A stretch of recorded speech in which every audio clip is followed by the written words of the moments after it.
Welcome back to the deep dive. We're looking at a devotional called Rhapsody of Realities by Pastor Chris. And the idea, based on what we've dug into, is that the real key, the secret sauce, if you will, to unlocking this radical increase in grace and peace, it isn't just knowing stuff. Right, not just general information. It's about accessing a very specific, almost specialized kind of knowledge.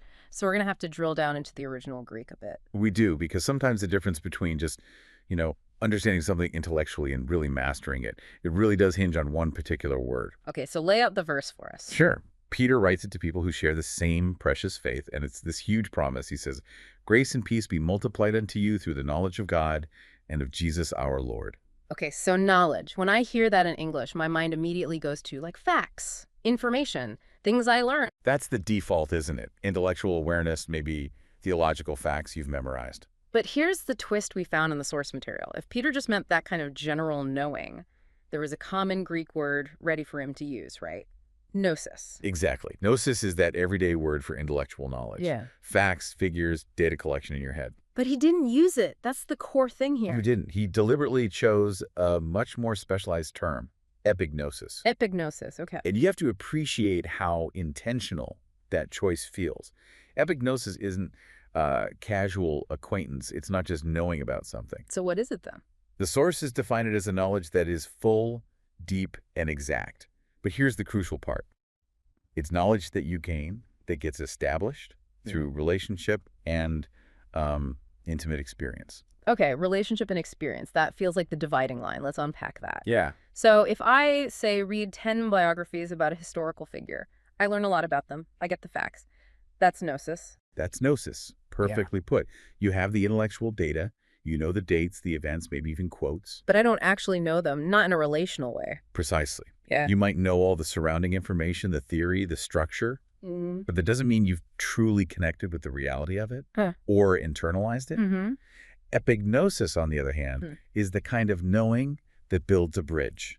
It relates directly with the object being known.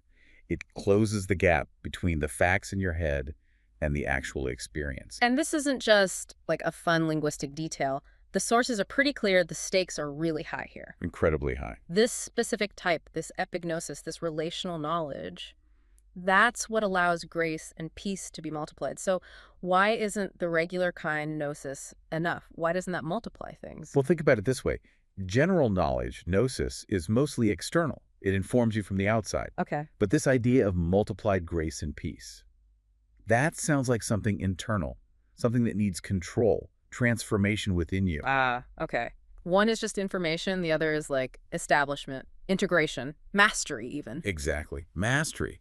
And that leads us to this fantastic analogy one of the texts uses to make it concrete. Oh, yeah, this was good. The football analogy. It really paints a picture, doesn't it? It contrasts someone who knows the science of a football with a master player who actually controls it. Describe the master player first. The text paints this picture of someone with just astonishing skill. Yeah, the professional. They handle the ball, and it looks effortless, almost like magic. And the source says they reach this point where the ball isn't just, stitched leather anymore. It says they've kind of made friends with it, that it gains a personality. Yes. That phrase, gained a personality, really captures it. It implies this deep, almost personal connection. Like an instinct. They know how it'll react on wet grass, how spin affects it, the tiniest pressure. That kind of control comes from more than just practice, the source suggests. It's a deep relational understanding built over time. Okay, so that's the master. Now, contrast that with the other person in the analogy. Right, the person with the general knowledge. Let's say an engineer, maybe an aerodynamicist who specializes in sports equipment. Okay. This person knows everything about the ball, technically. The synthetic materials, the molecular structure, the optimal air pressure, the physics of flight, the math behind a curveball. All the quantifiable data, all the gnosis. Tons of gnosis, abundant gnosis. But, and this is the absolute core of the analogy, put that brilliant engineer on the field. Ask them to dribble past a defender or curl a free kick into the top corner. They can't do it. They have zero control, zero mastery, despite knowing everything about the object. Exactly. They have no mastery of the thing they understand so much about scientifically. Now, someone listening might push back a bit here. They might say, okay, but the footballer's skill is just practice, muscle memory, repetition. It's not some mystical relationship. How do the sources differentiate that? That's a really important question. And yes, repetition is obviously crucial for building any skill. But the sources argue epignosis goes beyond just conditioning. How so? They describe it as unification. Yeah. Repetitive practice is the means, the vehicle, through which the knower of the player and the known of the ball become, in a sense, fused. Fuse. Yeah.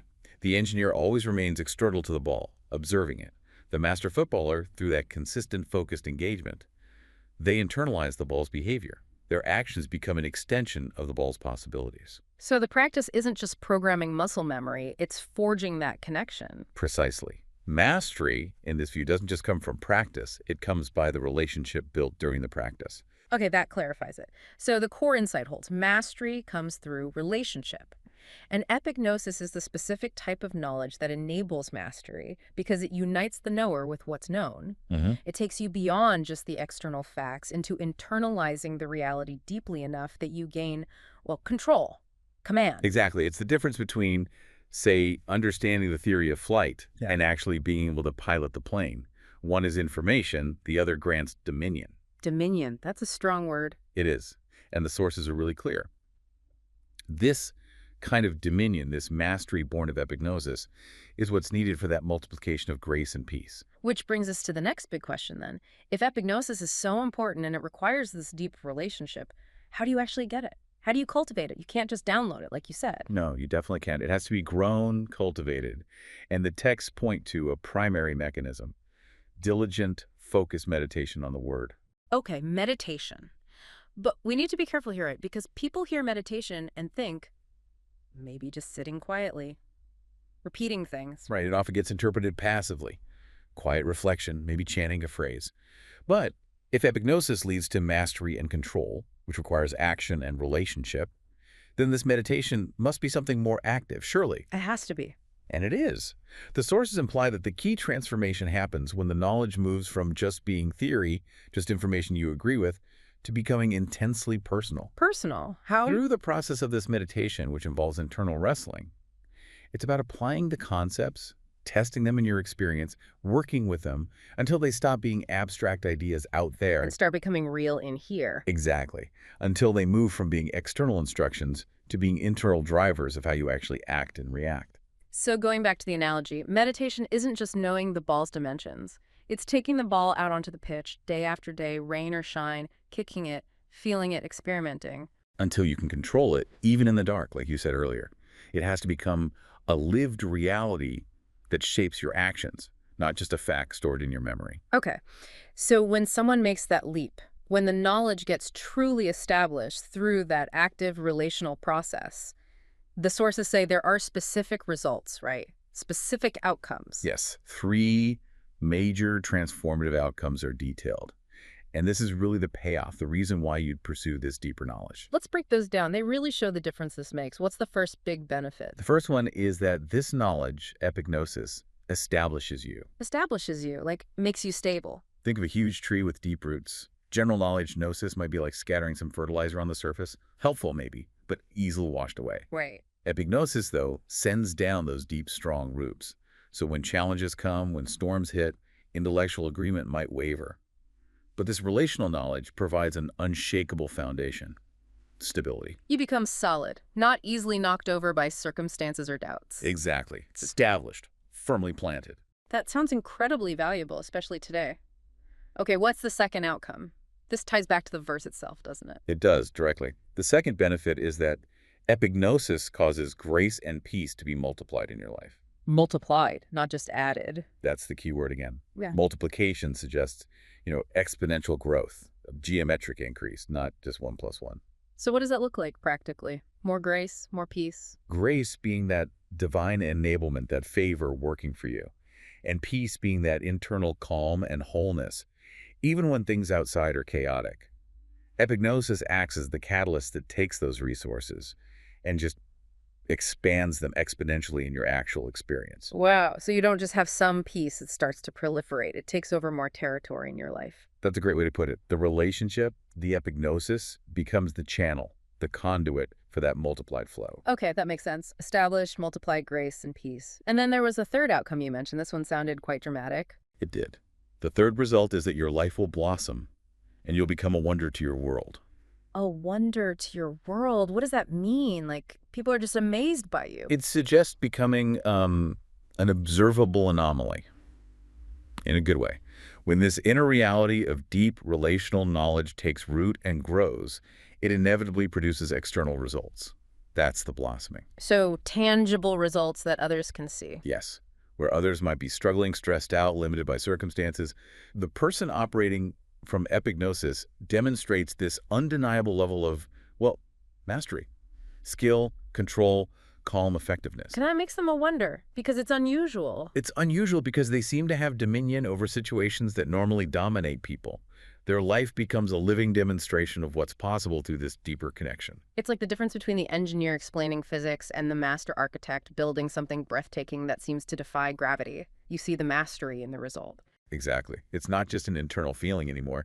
It's an external display of control, resilience, command, because the knower and the known have become so unified. So, bringing this all together for someone listening, the message from these sources seems really direct. Very direct. It's a call to action, isn't it? Stop treating important things, whether spiritual truths or even practical skills, like they're just information to be collected. Right.